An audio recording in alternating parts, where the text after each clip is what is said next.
누가복음 12장입니다. 15절부터 보겠습니다. 21절까지인데요. 제가 읽도록 하겠습니다. 그들에게 이르시되 탐욕을 주의하고 조심하라. 사람의 생명이 그의 풍부한 소유물에 있지 아니하니라 하시니라. 또 그분께서 그들에게 비유를 말씀하여 이르시되 어떤 부자의 땅이 풍성하게 열매를 내매 그가 속으로 생각하여 이르되 내 열매를 쌓아둘 곳이 내게 없으니 어찌할까 하고 또 이르되 내가 이렇게 하리라. 내가 내 곳간을 헐고 더 크게 지어 거기에 내 모든 열매와 물건을 쌓아두고 또 내 혼에게 말하기를 호나 내가 여러 해 동안 쓸 많은 물건을 쌓아두었으니 편안히 쉬고 먹고 마시고 즐거워하라 하리라 하였느니라. 그러나 하나님께서 그에게 이르시되 너 어리석은 자여 이 밤에 내게서 내 혼을 요구하리니 그러면 내가 예비한 그것들이 누구의 것이 되겠느냐 하셨으니 자기를 위하여 보물을 쌓아두고 하나님께 대해 부요하지 못한 자는 이와 같으니라 하시니라. 아멘. 자, 이 구절을 보면은 이게 지금 예수님이 하신 말씀인데 어떤 부자를 예로 들면서 탐욕에 빠지지 않도록 그렇게 말씀하고 있어요. 근데 이 부자는 정말 하나님께서 풍성한 열매를 주셔서 쌓을 곳이 없었고 나중에는 어떻게 되느냐면 창고를 더 확장해서 지으려고 하죠. 그러면서 편안히 쉬고 먹고 마시고 즐거워하자 이렇게 이제 얘기하는 게 성경에 써 있어요. 그럼 이 사람은 노후 걱정이 있겠습니까? 없죠. 다 준비된 것 같고 편하고 이렇단 말이에요. 자, 그래서 뭐든 이렇게 이제 자유롭게 할 수 있는 것처럼 보이는 거죠. 제가 오늘 여러분에게 드릴 말씀의 제목은 금전적 자유, 금전적 자유 이런 제목으로 여러분에게 말씀을 드리겠습니다. 그리스도인들 중에는요 금전적으로 속박된 사람들이 있습니다. 이제 어떤 경우냐면 크게 두 가지 경우인데 하나님께서 돈을 많이 주셨어요 그 사람에게. 근데 이게 이제 정말 중요할 때 주님께 드려야 되는데 이 돈이 아깝게 느껴지는 거예요. 그렇게 나가는 게. 그래서 드리지 못하는 거죠. 이 사람은 그 돈에 지금 속박이 되어 있는 그런 사람이다 이렇게 말할 수가 있어요. 반대로 또 너무 가난하게 되어서 사실 뭐 가난해도 뭔가 이렇게 드리려고 한다면 드릴 수도 있는데 마음의 여유가 없다 보니까 하나님께 드려야 되는데 이 제한이 되는 거예요. 내 생각도 제한이 되고 내가 이렇게 어려운데 이걸 드려야 되는 건가 해서 결국 그 물질이라는 것이 자유롭게 하나님께 드려지지 못하는 거죠. 자, 이것도 역시 어떻게 보면 돈의 속박, 물질의 속박 속에 있다. 그렇게 말할 수가 있어요. 그리스도인에게 필요한 게 이게 금전적으로 자유롭게 되는 겁니다. 금전적으로 자유롭게 된다는 것은 한마디로 말하면 이제 돈으로부터 자유롭게 되는 것이다. 이렇게 생각하시면 되겠습니다. 자, 주식을 하는 사람들에게 있어서 이렇게 뭐 주식에 대해서 투자하라 뭐 이렇게 하는 사람들이 부르짖는 얘기가 있어요. 그게 뭐냐면 이제 경제적 자유를 얻자. 들어보셨는지 모르겠어요. 경제적 자유. 우리는 지금 금전적 자유라는 말로 대신해서 지금 말하고 있습니다. 근데 이 사람들의 그 한결같은 추구는 뭐냐면 더 많은 소유를 확보하는 거예요. 더 많은 소유를 확보해서 여기 성경에 나온 이 부자처럼 노후에 어떻게 보내는 거냐면 자, 내가 이제 많이 쌓아두었으니까 편안히 쉬고 먹고 마시고 즐거워하자 이런 추구를 한단 말이죠. 자, 근데 하나님께 대해서는 부요하지 못해요. 그러니까 하나님께 대해서는 전혀 인색하죠. 그럼 이 사람들이 정말 금전적으로 자유롭다고 할 수 있는가?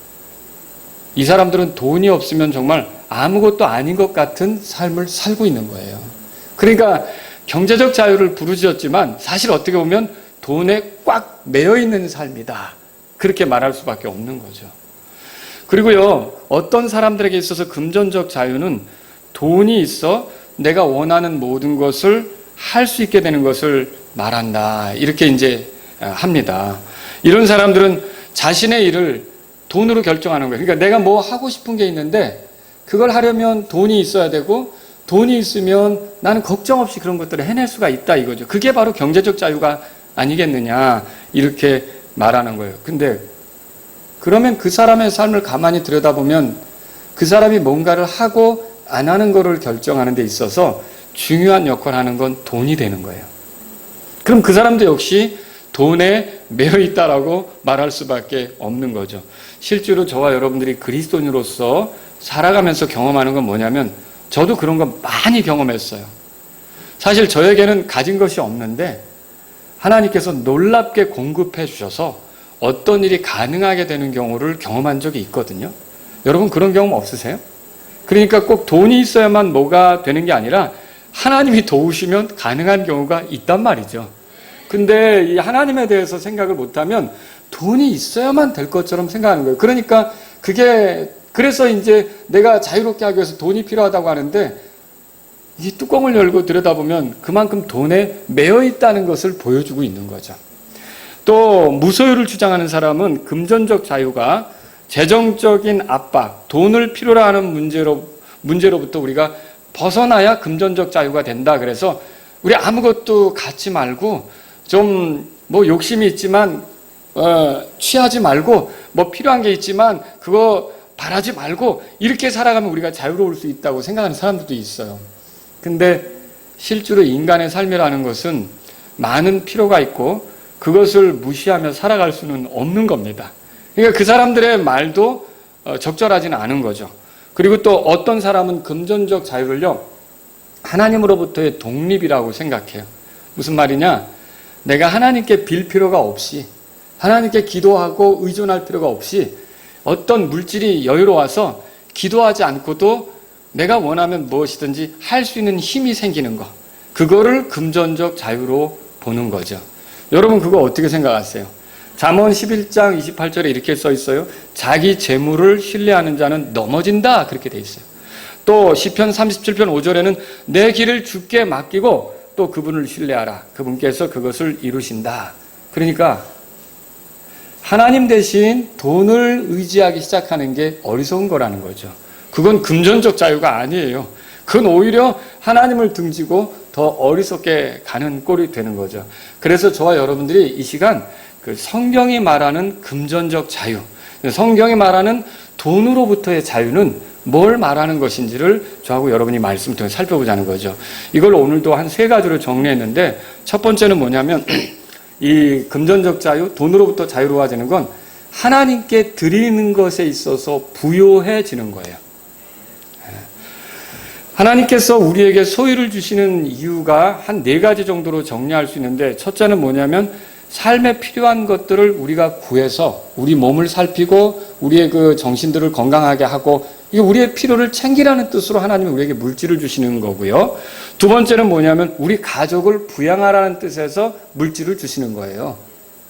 그러니까 내가 가족을 먹여 살리려면 수고해야 되는 거죠.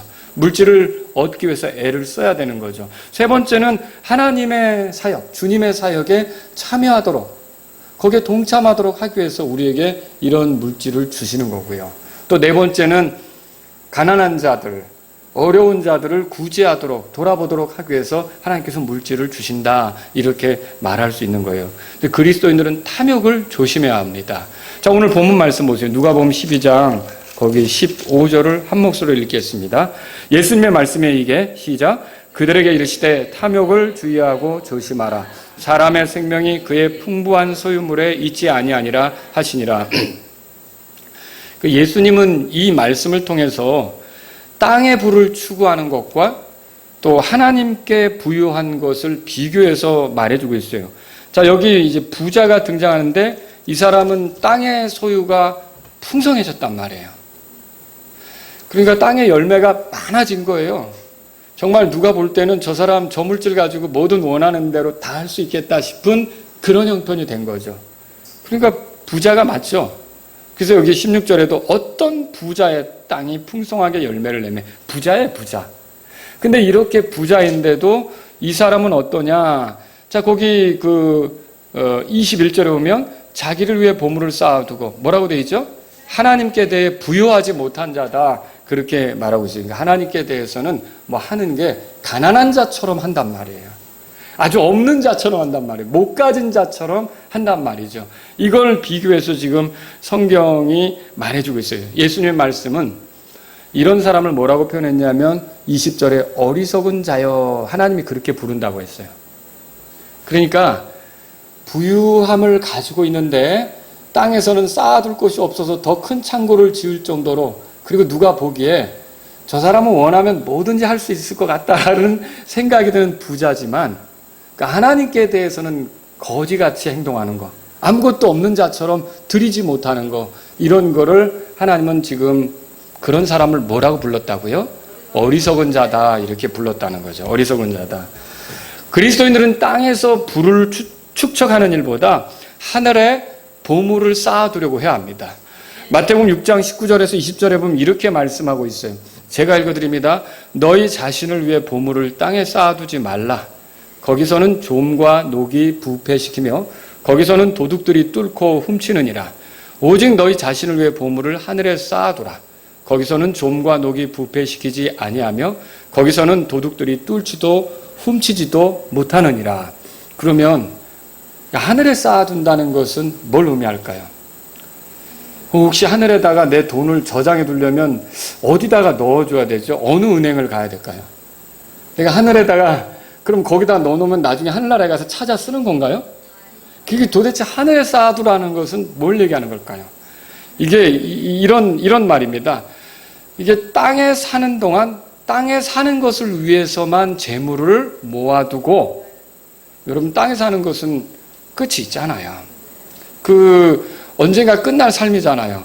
그런 것을 위해서만 모아두고 할 게 아니라 하나님이 주신 재물로 하나님의 영광을 위해 위에 계신 하나님께서 기뻐하시도록, 나중에 우리가 수고한 것에 대해서 하나님께로부터 오는 보상도 있는 거거든요. 그런 하나님의 영광을 위해서 재물을 사용하라는 말 뜻이에요.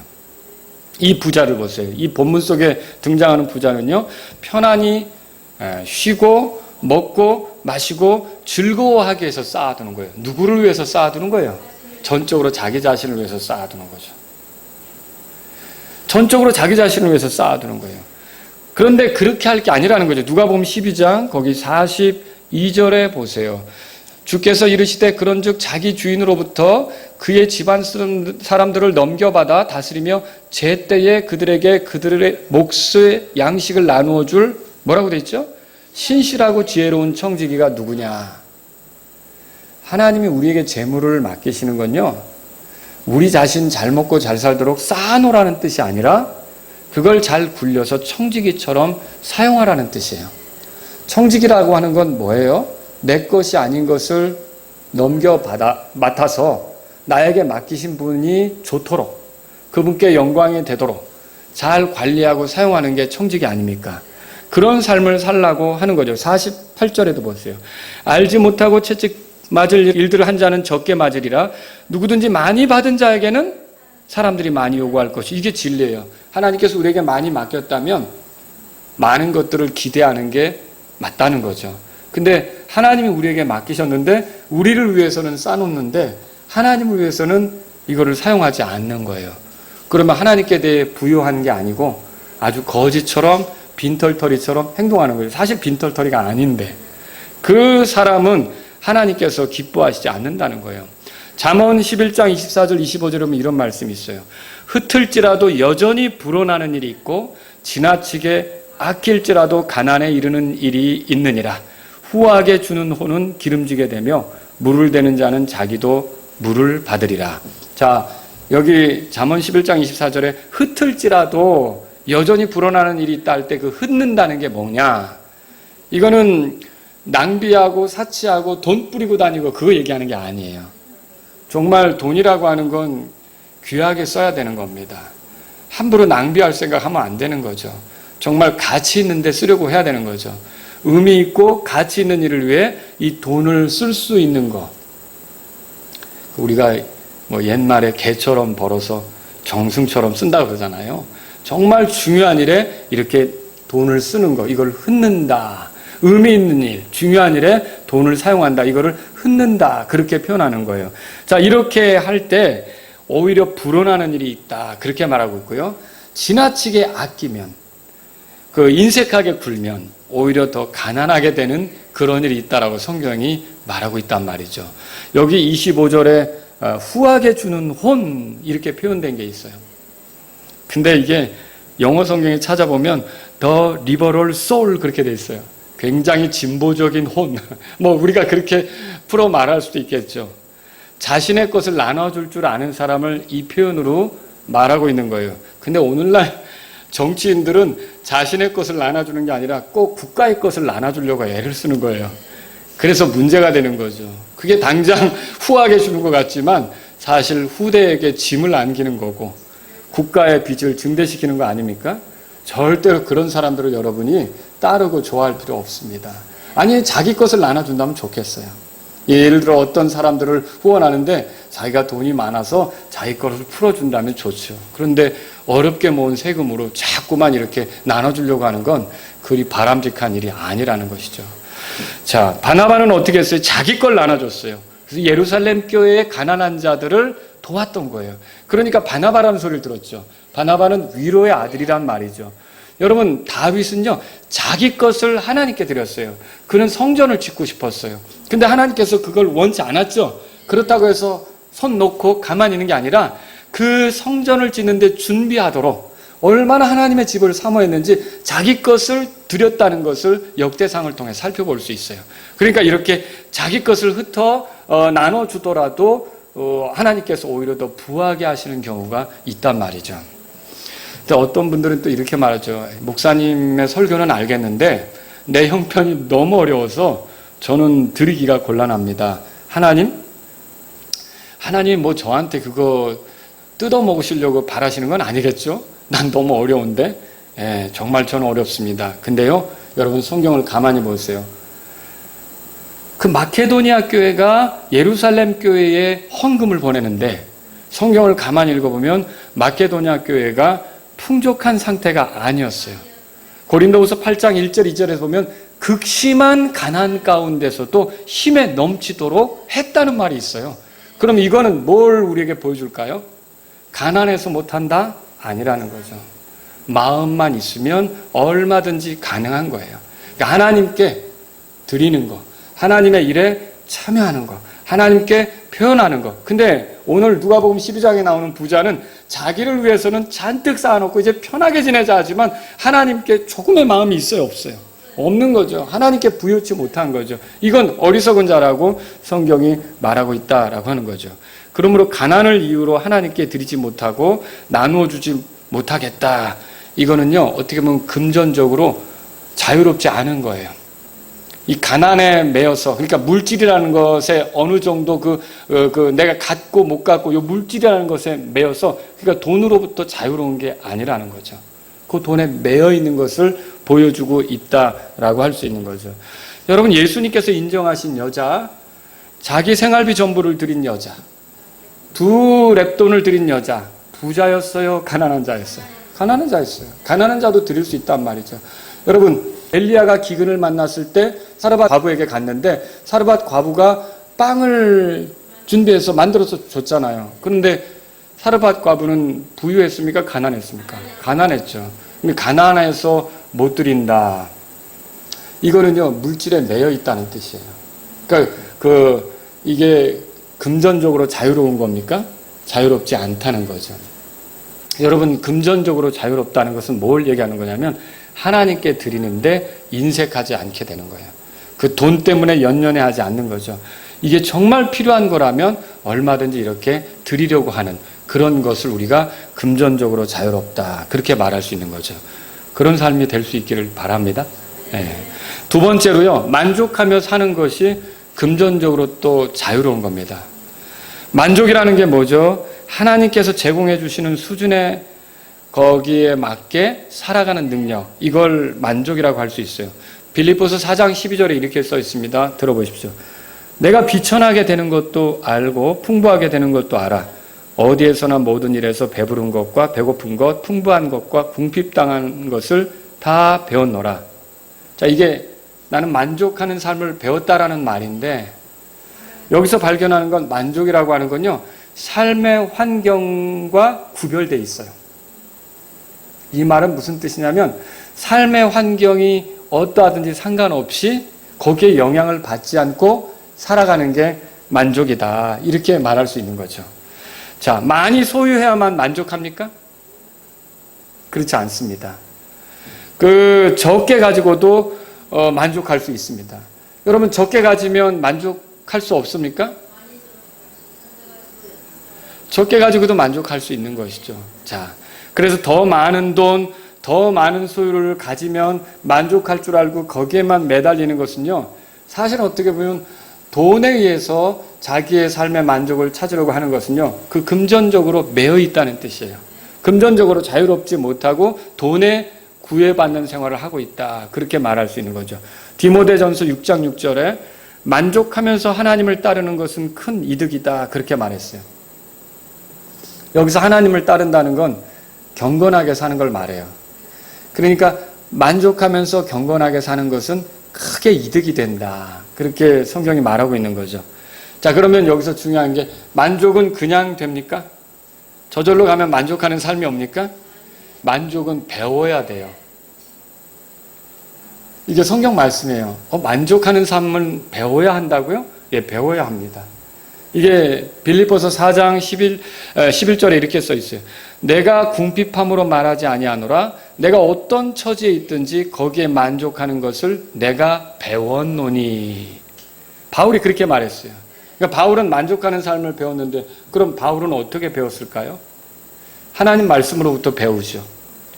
여러분, 성경을 읽어보면 하나님이 어떤 분이신지가 제시되잖아요. 그러면 내 형편이 어떻든지 하나님을 신뢰하게 될 때는 만족할 수 있게 되는 거죠. 그렇지 않습니까? 하나님이 다 알고 계시는 것이고, 하나님이 필요하다면 손을 쓰실 수 있는 거고, 또 하나님이 손을 쓰시며 능력을 베푸실 때는 지금 이 문제는 아무것도 아닌 것처럼 될 수 있는 거고, 만약에 내가 지금 어떤 궁핍한 환경이 있다면 이것은 하나님께서 필요에 의해서 내가 견뎌보라고 한 것이기 때문에 내가 이걸 만족하면서 지나가다 보면 뭔가 배울 수 있고 또 영적으로 더 유익을 누릴 수도 있고 그렇게 되는 거 아니냐. 자, 하나님 말씀을 통해서 우리가 만족하는 걸 배울 수 있다는 거죠. 또 어떻게 배웁니까? 자, 이렇게 말씀하신 하나님이 실제로 우리 삶에 경험될 때 그런 경험이 쌓여가면 만족하게 되는 거예요. 그러니까 이게 무슨 말이냐면 바울이 복음을 전하러 다니면서 돈을 잔뜩 짊어지고 복음을 전하러 다녔습니까? 그거 아니었단 말이에요. 너무나 어려워서 이제 고린도 같은 데 있을 때는 어떤 일을 해야 하는 정도가 됐어요. 그건 무슨 뜻이에요? 물질적으로 궁핍했다는 뜻이죠. 그런데도 바울이 뭘 경험했냐면 필요하다면 하나님께서 채워주신다는 걸 경험했던 거죠. 그런 걸 보니까 지금 내가 처한 상황에 대해서 불편해하고 힘들어할 필요가 없다는 것을 바울은 확실히 알고 살아갔다는 것이죠. 하나님의 공급을 확실히 알았기 때문에. 그런데 보세요. 많은 그리스도인들이 재정적인 문제에 있어서 성경의 원리를 따르지 않습니다. 하나님이 개입하시면 이게 해결될 수 있다는 믿음도 없고, 하나님이 일하는 걸 봐야겠다 이런 믿음도 없고, 내가 지금 당장 처한 상황에 절망하고 막 힘들어하고 끙끙매고 이런 식으로 보낸다는 거죠.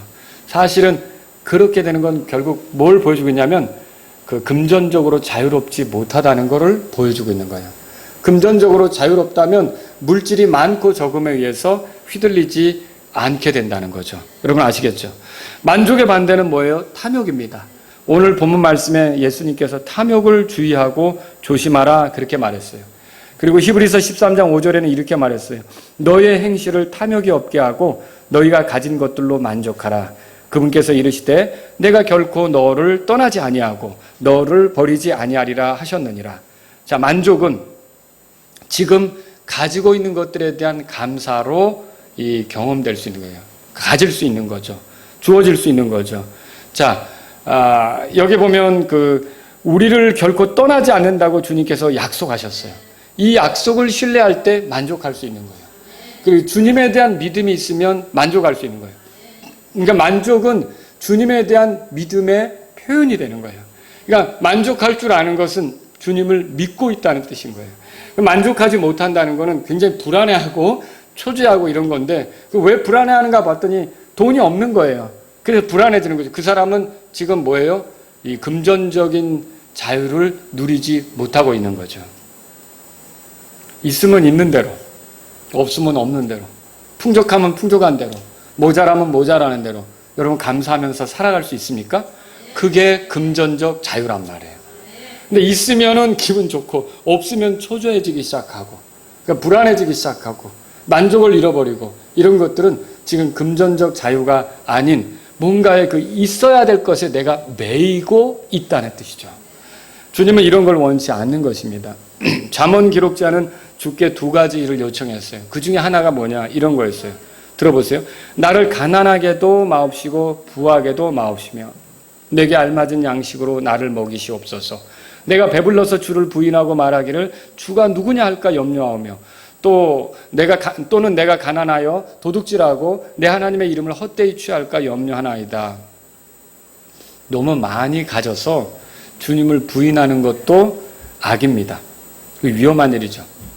그리고 너무 없어서 주님의 이름을 헛되이 취하는 것도 악입니다. 그것도 위험한 일이죠.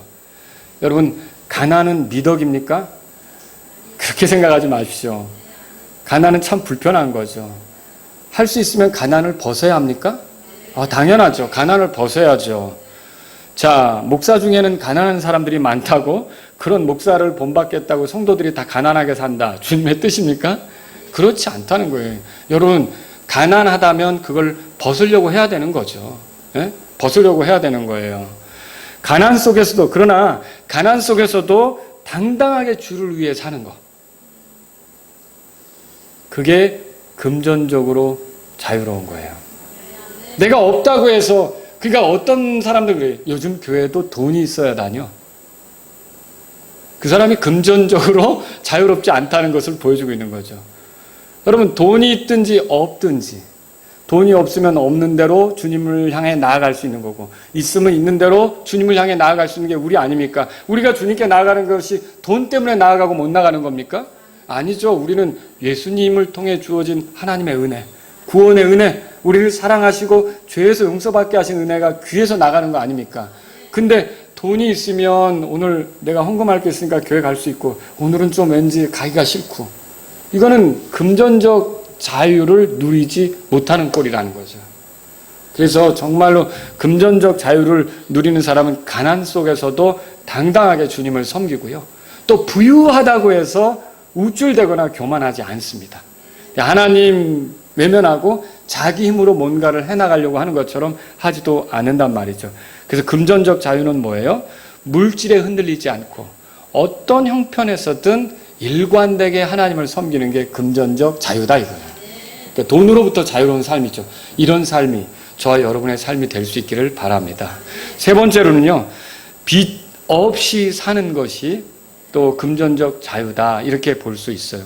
이미 우리가 앞에서 공부했는데 뭐가 내가 없어가지고 빌리는 거 악하다고 할 수 있습니까? 아니죠. 꿀 수 있고 빌릴 수 있는 겁니다. 그런데 빌린 것을 꼬박꼬박 갚아가면 되잖아요. 근데 빌린 것을 아예 갚지 않으려고 하는 거예요.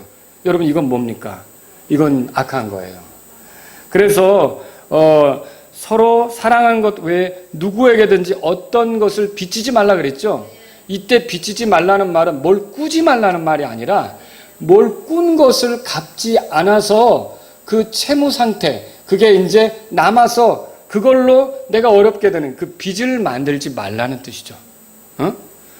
그래서 빌린 것을 갚지 않은 채 그대로 두지 말라는 말씀인 거예요. 빚진 상태를 청산할 의지가 없는 사람, 이 사람을 성경에서는 사악한 자다 그렇게 부릅니다. 시편 37편 21절에 사악한 자는 빌리고 갚지 아니하나 그렇게 써 있어요.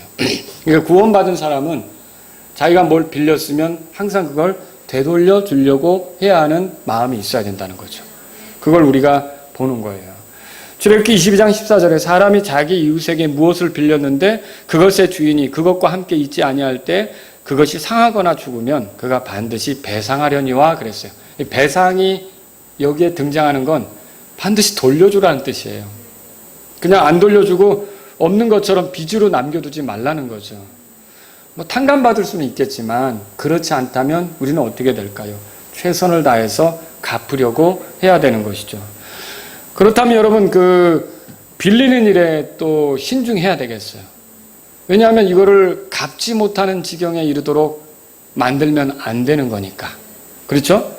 그래서 만일 빌린 것을 갚지 못하면 빌려주는 자의 종이 된다는 표현도 성경에 나오거든요. 잠언 22장 7절에 부한 자는 가난한 자를 다스리고 빌리는 자는 빌려주는 자의 종이 되느니라. 그래서 빌리는 것을 가볍게 생각하면 안 되는 거죠. 빌리고 갚지 않으면 금전적인 자유를 잃게 돼요. 그걸 빚이라고 그러잖아요.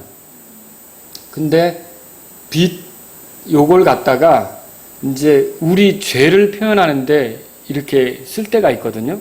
왜 그러냐면 빚하고 죄는 비슷한 모습이 있어요. 그러니까 빚을 갚지 않을 때 겪는 어려움, 이것이 죄를 해결하지 않을 때 겪는 어려움을 보여준단 말이죠. 그래서 마태복음 5장 26절에 진실로 내가 내게 이르노니 내가 마지막 한 푼까지 다 갚기 전에는 결코 거기서 나오지 못하리라 그랬어요.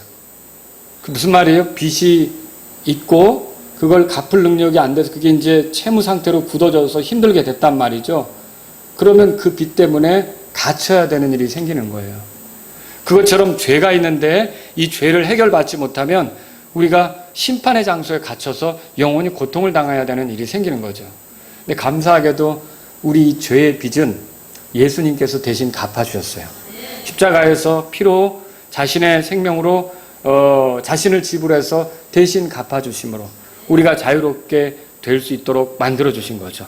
자, 이렇게 주님에 의해서 구원받고 죄의 빚을 탕감받은 사람들, 거기서부터 자유롭게 된 사람들은요, 세상을 살아가면서 물질의 빚도 만들지 않으려고 해야 되는 거고요. 그죠? 어떤 채무 관계가 있으면 그걸 해결하려고 해야 된다는 것이죠. 그래서 소비 중독에 빠지지 말아야 돼요. 이게 소비 중독으로 자꾸 어떤 채무가 늘어나면 그게 빚으로 굳어져서 정말 헤어나오지 못하는 경우가 생길 수 있다는 거죠. 필요하지도 않는데 어떤 걸 사는 거, 급하게 사는 거, 기분에 따라 사는 거, 이게 다 갚지 못할 상황을 만들 수가 있다는 것이죠. 제가 말씀을 준비하면서 어떤 자료를 찾아보니까 2020년 지난해 우리나라의 여러 카드 회사를 조사해 봤더니 현금 서비스, 카드로 돈 빼는 거 있잖아요. 그 수수료는 연 5.95%에서 최고 23.9%까지 다양했습니다. 돈을 뽑아 쓰는데 그 수수료 23.9%면 얼마나 많은 액수입니까? 그렇게까지 최대로 나간다는 거죠. 또 그 현금 서비스를 받은 돈을 제때 갚지 못하면 이자는 연 6.1%에서 많게는 24%까지 이렇게 되는 거예요. 그러니까 이게 뭔가를 빌렸을 때 갚을 계산을 하지 않고 빌려 쓰다 보면 이 채무 관계, 이거 이자 문호라고 결국은 큰 그런 빚더미에 앉게 된다는 걸 우리가 생각해 볼 수 있는 거죠. 조심해야 되는 거예요. 만일 카드 회사에 갚아야 할 금액을 제때 갚지 못하면 갚지 못하는 순간 그 5일 안에 그 중에 한 이틀째 되는 날 문자가 오게 됩니다. 아무개님 신용카드 결제일이 지나 안내해 드립니다. 여러분 문자가 오는 거예요. 근데 이 문자를 받고도 갚지 않아 5일이 지나면 연체 정보를 카드 회사끼리 공유하게 됩니다. 신용등급은 하락되고 신용카드의 이용이 정지되며 빚 독촉이 시작이 됩니다. 그리고 20일이 지나면 연체 정보가 카드 회사의 채권 전담 부서로 넘어가게 됩니다. 이쯤 되면 제도권에서 웬만한 대출 상품을 누릴 수 없게 됩니다. 그리고 90일이 되면 급여, 통장, 재산 등 모든 게 압류 조치가 이루어집니다. 연체 금액이 기백만 원 이상이 되며 더 이상 연락을 취해도 받지 않고 이렇게 되면요, 이런 압류 조치, 이런 것들이 이제 들어가게 되는 거죠. 신용불량자라는 꼬리표를 달게 되고요. 신용거래가 중지되고 신용을 중시하는 회사에는 취업도 할 수 없어요. 그렇게 된 상태에서 어떻게 빚을 갚았다고 하죠? 갚아도 향후 3년에서 5년 동안은 신용카드 재발급을 해주지 않으려고 할 겁니다. 신용등급은 8등급에서 9등급이 돼서 어떤 대출도 받기가 어렵게 되는 거죠. 자, 그러니까 이게 한번 빚 문제로 그걸 해결 못하고 거기에 들어가 빠지면 경제활동이 온통 마비가 돼서 그걸로 자유롭지 않은 그런 상황 속에 들어가게 된단 말이죠. 그래서 빚이라는 것은 그것을 정리하기까지는 무거운 짐이 됩니다. 마태복음 18장 찾아보세요. 마태복음 18장. 경제적으로 자유롭다는 것은 이런 빚 없이 그러니까 살아가는 거예요. 내가 뭘 꾸어서 꼬박꼬박 갚아갈 수 있다면 되는 거예요. 근데 이게 이제 어떤 채무 관계가 굳어져서 내가 해결 못하는 빚이 된다. 이거는 이제 큰일 나는 거죠. 자, 마태복음 18장에 보면은 그 예수님께서 용서에 대해서 이렇게 가르치시면서 어떤 그 사람이 1만 달란트를 빚졌는데 갚을 능력이 안 되니까 그걸 왕이 탕감해 줬단 말이에요. 근데 그 사람은 나가가지고 자기 친구를 만났는데 100데나리온 갚지 않는다고 붙잡아서 가둔 거 있잖아요. 자, 이게 빚이 어떤 일들을 만드는지 여기에 잘 보여주고 있어요. 우선 25절 보세요. 그가 갚을 것이 없으므로 그의 주인이 그에게 명령하여 뭐라고 돼 있죠? 그와 그의 아내와 자녀와 그가 가진 모든 것을 팔아 갚게 하니. 이거를 팔으라고 하면 모든 권리를 잃어버리는 거예요. 중요하게 생각하는 것들을 다 날리는 거죠. 빚이 사람을 이렇게 만들 수 있다는 거예요. 자기의 소중한 것을 다 잃게 만드는 게 빚이란 말이죠. 그리고 또 여러분 여기 30절에 보세요. 저 100데나리온 빚진 자를 만나가지고 이제 얘기하는 건데 빚 문제로 30절 같이 읽어볼까요? 그가 허락하지 아니하고 오히려 가서 그가 빚을 갚을 때까지 그를 감옥에 가두니라. 여기서는 뭘 발견할 수 있어요? 빚 문제를 해결하지 않으면 어디에 갇히게 돼요? 감옥에 갇히는 게 나오잖아요. 이런 처벌도 받을 수가 있는 거죠. 또 여러분 34절을 보세요. 거기 이제 주인이 이 사실을 알고 노해가지고 그 사람에 대해서 이 말하는 건데, 자, 한번 34절 읽겠습니다. 그의 주인이 노하여 그가 자기에게 진 모든 빚을 갚을 때까지 그를 형벌 주는 자들에게 넘겨주오니. 여기는 뭐라고 되어 있어요? 그 빚을 해결 못하니까 형벌을 주는 자에게 넘겨라. 형벌당하게 해라. 그런 뜻이죠. 그러니까 이렇게 성경을 통해 볼 때 빚 문제라고 하는 것은요, 내 중요한 권리들을 잃게 만들고, 그죠? 그리고 갇혀 지낼 수도 있는 거고요. 형벌을 당해야 될 수도 있는 거죠. 이런 불이익을 당하기 때문에, 자, 이렇게 되면 우리가 주님을 위해서 뭐 하러 다닐 정신이 있겠어요? 이런 일들로 이게 어렵게 된단 말이죠. 여러분, 대언자의 아들들의 아내들 중에 한 여인이 빚 때문에 자기의 두 아들들이 그 노예로 끌려갈 상황에 처해진 거 읽어보신 적 있죠?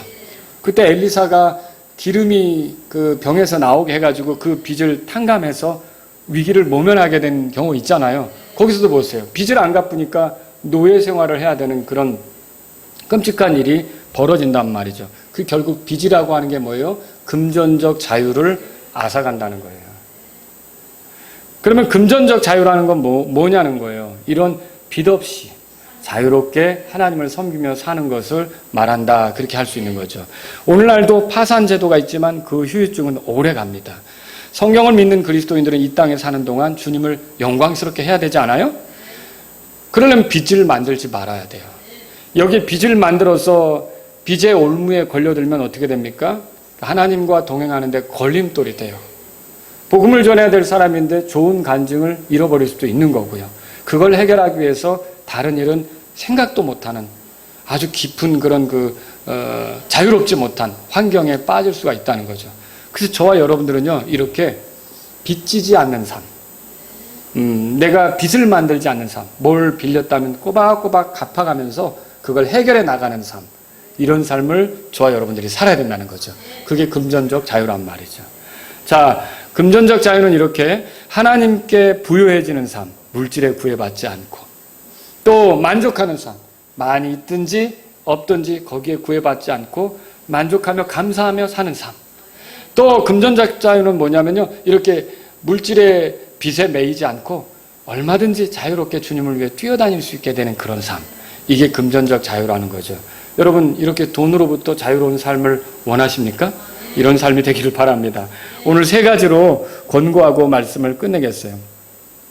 여러분과 제가 하나님을 향해 드리는데 인색하게 되지 않기를 바랍니다.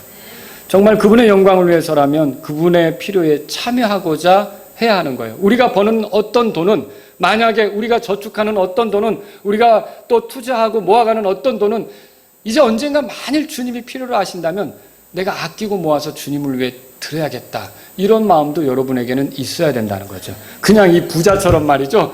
무조건 투자하고 무조건 모아서 이제 아무것도 걱정할 것 없이 내가 이제 편안히 먹고 마시게 됐으니 잘 살아보자. 이거는 지금 주님을 아는 사람의 태도가 아니고요. 어리석은 자의 모습이라는 거죠. 저와 여러분들은 하나님께 부요한 사람이 될 수 있기를 바랍니다. 가난한 것 같아도 하나님께 대해서는 부자처럼 드리는 거예요, 말하자면. 자, 그것이 금전적 자유를 가진 사람의 모습이다, 그렇게 말할 수 있습니다. 두 번째로요, 하나님을 위해 빚지지 마시기 바랍니다. 빚지지 말라는 말은요, 꾸지 말라는 뜻은 아닙니다. 여러분, 빌릴 수 있습니다. 그러나 그것들을 갚을 계획을 하면서 빌려야 하고 꼬박꼬박 잘 갚아가시라는 거죠. 지금 갚아가고 있다면 빚 때문에 여러분이 어려움 속에 있는 건 아니잖아요. 자, 그러니까 이렇게 잘 갚아가야 되는 거고요. 꾸었다면 잘 갚아가야 되는 거고요. 빌리는 일을 너무 쉽게 생각해서는 또 안 된다는 것도 알아야 되는 거죠. 그래서 내 수입에 걸맞지 않은 즉흥적인 지출, 기분대로 하는 지출, 이런 것들은 멈춰야 돼요. 빚이 생기면 그때부터 돈에 매여 주님을 섬기는데 불편하게 돼요. 여러분과 저는 돈에 매이지 않고 자유롭게 없어도 그렇게 주님을 섬기는 사람들이 되어야겠습니다. 자, 세 번째는요, 하나님을 위해 만족하시기 바랍니다. 성경을 통해 어떤 하나님이신지 우리가 이렇게 확인했다면, 그리고 읽었다면 그 하나님에 대한 신뢰를 가지고 돈 없다고 비굴하게 굴지 마시고 그냥 당당하게 살아갈 수 있기를 바랍니다. 그리고 돈 많다고 교만해지지 말고요. 물질에 의해서 영향받는 그런 사람이 아니라, 그 돈에 의해서 이렇게 되기도 하고 저렇게 되는 그런 사람이 아니라 우리가 주님을 신뢰하며 가는 것이 필요하다는 걸 기억하십시오. 그것이 금전적 자유를 누리는 삶입니다. 예수님께서 우리의 죄 때문에 죽으시고 부활하신 것은 우리가 이렇게 자유롭게 주님을 섬기도록 함이지, 뭔가에 매여서 주님 섬기는데 불편하게 되는 걸 주님은 원하지 않는다는 거죠. 여러분과 제가 돈으로부터 자유로워서 마음껏 주님을 섬기다가 주님 만날 수 있기를 바랍니다. 기도하겠습니다. 오늘 이 말씀을 들으신 여러분 가운데 하나님, 제 삶이 주님이 원하실 때 얼마든지 드릴 수 있는 그런 사람이 되기를 원합니다. 그러면 기도하십시오. 하나님, 제 삶에 빚이 있어 자유롭지 못하게 되는 일이 없도록 제가 뭔가를 빌렸다면 잘 갚아가는 사람이 되도록 도와주십시오. 여러분 기도하십시오. 하나님, 제가 빚지는 삶을 만들지 않도록 지출하는데 더 지혜가 있기를 원합니다. 그런 분이 있다면 기도하십시오. 하나님, 제가 물질이 많든 적든 내가 하나님께 나아갈 수 있는 것은 예수님 때문이기 때문에 내가 없어도 당당하고 많다고 우쭐대지 않고 주님을 신뢰하면서 살기를 원합니다. 이런 분이 있다면 기도하십시오.